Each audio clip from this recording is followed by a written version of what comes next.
look forward to being your next congressman.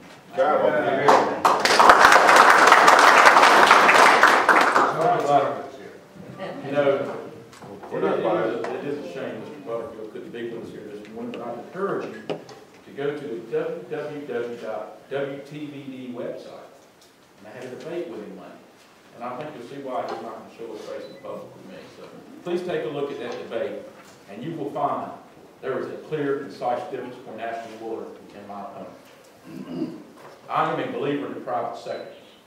I believe that our country, our future, rests on our entrepreneurs and those in the private sector. One thing on the biography that was a little old. Back in May, we were blessed with a baby girl, Presley. She's now 4 months old. And the minute she was born, ladies and gentlemen, she was $50,000 in debt. And that was due to reckless spending on both parties. Both parties. $50,000 in debt on May 22nd, and she hadn't even been to the mall yet. So,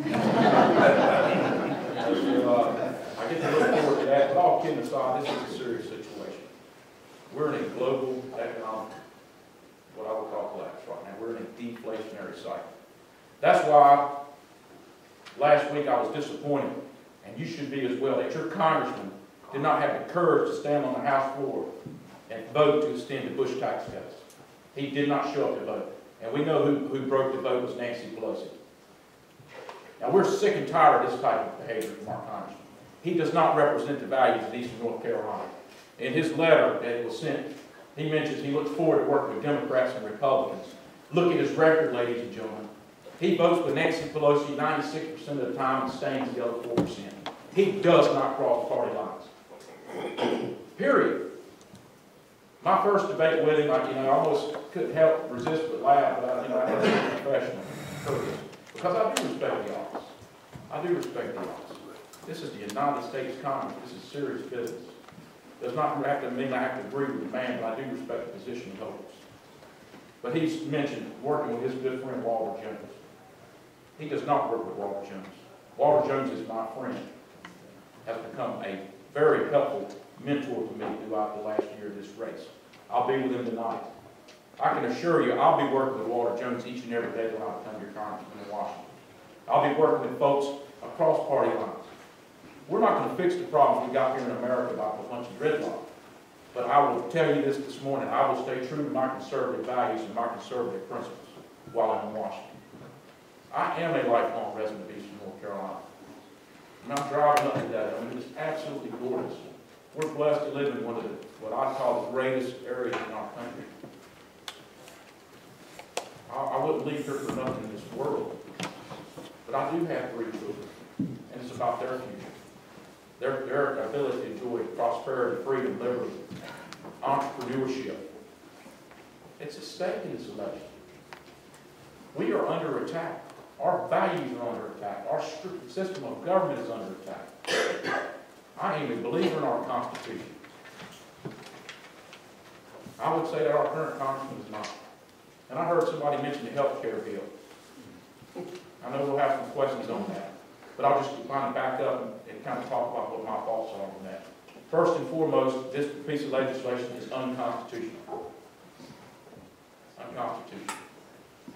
There's nowhere in the Constitution, as our founding fathers say, that the federal government has the right to coerce any citizen to purchase any type of product or service.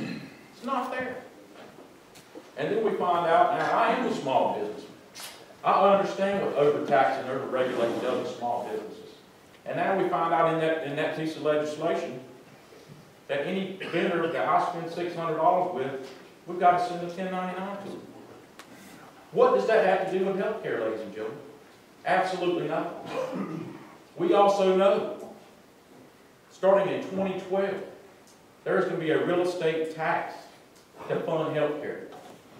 Meaning, if you have a $100,000 home and you sell it after the year 2012, you're going to be sending the federal government $3,800 to fund health care.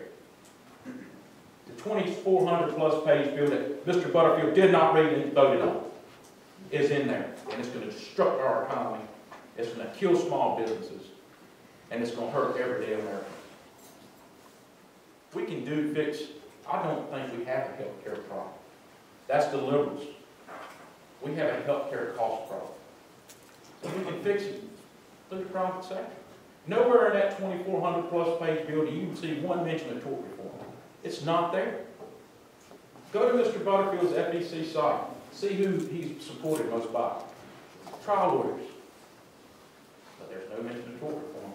That is a major problem in our healthcare costs. Number two, competition. Competition breeds success. Competition is what makes America great, keeps us honest, keeps business honest. We need to allow folks to buy health care insurance wherever they choose to do so. We should have that right. Third, menu-based insurance. And I'm not trying to kid ourselves. Let's just look at reality. A 63-year-old woman is going to have different health care needs than a 21-year-old male. That's a fact. I don't know many 63-year-old women that probably need maternity coverage. I mean, these are things we got to look at. We should be allowing consumers to purchase health insurance off a menu, just like you go to McDonald's and order off a menu. It should be our decision, my decision, your decision, what you want to purchase for your family, what your health care needs are, what your budget can adhere to. That should be the rights that we've got with health care. When I get to Washington, I know it's going to be a large freshman class, the largest we've seen in a long, long time. And I've gotten to know a lot of them here in North Carolina, and I think they're going to be joining me after November 2nd. We can't immediately repeal this legislation, but what we can do is we can defund it. And after 2012, we elected a new president, we can repeal this piece of this terrible piece of legislation. And we can go on and on, cap and trade, card check. These are all things Mr. Butterfield supports. Big government. That's who the guy is. He doesn't represent Eastern North Carolina values. He doesn't care about small business. In my debate with him Monday, he mentioned we need more tax revenue. You better believe they need more tax revenue, because that's what funds our socialistic programs. It doesn't mean this guy, you got to understand the mentality of these type of people. They all don't think they're doing wrong. They honestly believe in what they're doing. But they're finally getting a wake-up call. They're getting a wake-up call. And the American people stood up and said, we've had enough. And I'm proud to be part of this movement. And I'll tell you what's going to please me the most on November 2nd. Probably about 10 o'clock, we're hoping they'll call this race. And I'm going to see that check mark on my picture. And you know what's going to make me the happiest thing about that? It's not for myself.